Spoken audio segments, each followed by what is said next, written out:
how it looks like. But then if you also want to be a good pupil, you can make an attempt of having, if you can get a small piece of land, a small garden, you can plant just a few of them so that we can see exactly what is there. Now, I also have, apart from that, I also have what we call the maize itself, and is mainly grown on small scale. Now the maize itself is grown on small scale. Why do we have it is grown on small scale? It is only grown on small scale when it is being used as what we call subsistence. Now subsistence, I say, the kind of the plants or the crops that is only sufficient for the family use. Not everyone, or the one that can be left or taken to the market to be sold. So if it is only for subsistence purposes, then we'll have to have what we call small scale farming. But let us now go to the next one, which is the large scale.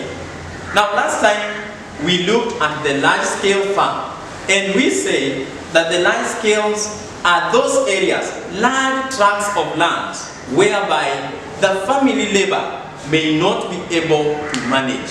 Therefore, in these areas, large scale, when you are practicing large scale farming, then you will have to need the machines, e.g., or one of them being a tractor while plowing. Maybe we have also other machines, like the ones for harvesting, and even the ones for digging, or rather the ones for weeding. So they are large tracts of land that cannot only depend on family labor. Now, these areas, most of them, the crops that we are getting from these areas are meant for commercial purposes. They are meant to be sold. And therefore, we can term that one as large-scale farming. Where do we get the large-scale farming being practiced? Now, for example, I have specifically maize. Now, maize is being grown on large scale at a place known as Trans Nzoia. Right? One of the places is Trans Nzoia. Now, apart from Trans Nzoia, we also have a place known as Nakuru.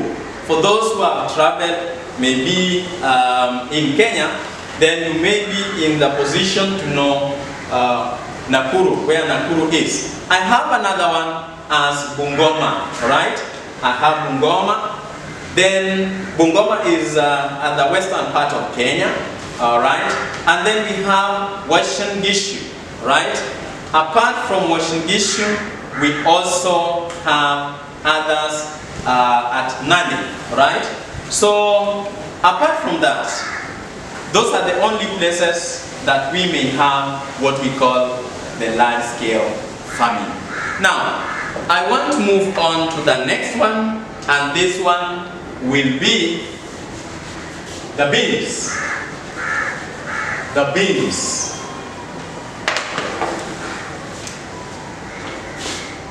We have the beans. Now let us also look at this kind of crop. Now one of them, number two, I've said the beans, they mainly grow in loam or loamy soil. Beans do well in loamy soil. That is one factor. If you want your beans to do better, then you should be looking at what we call the loamy soil. They are also usually grown together with maize, right? Because as we know that the beans itself cannot support itself maybe growing up. It will depend on the maize during its tender age, especially when it is growing. Then we also have they require little rainfall. Beans does not require a lot of rainfall, right?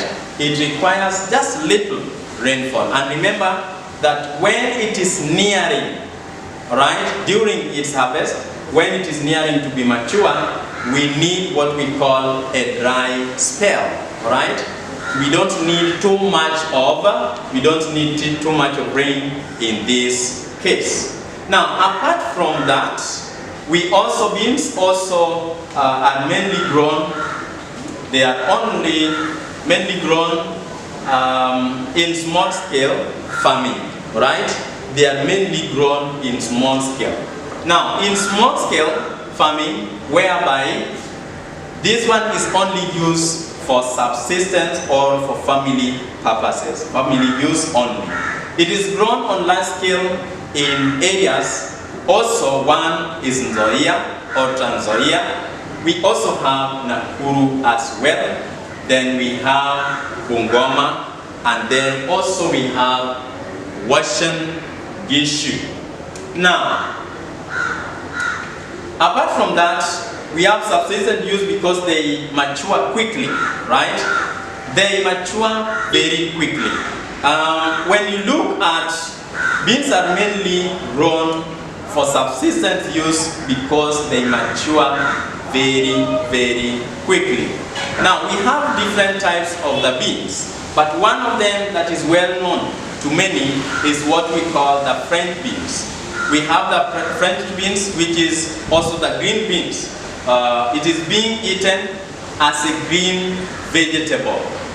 We also have, apart from that, there are fairly large quantities of French beans which are being exported to various places. Beans are being exported to various places.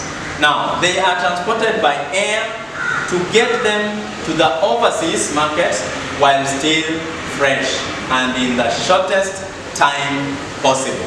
Now, this one is one of the perishable crops that we may have. Unless you have dried it, that is when it can stay for, let me say, for a longer time, right? But when you want it to reach a certain place, when it is still fresh, then you need to transport it as quickly as possible through the air. That is the use of the aeroplane, right? And as we have learned that these beans here, we have different types of the beans, of which we shall be looking at later. But the one which is being transported to various places is the French beans. It is being liked by so many people. And therefore, that marks the end of our lesson. Otherwise, thank you and may God bless you. We shall continue to our next topic. Bye.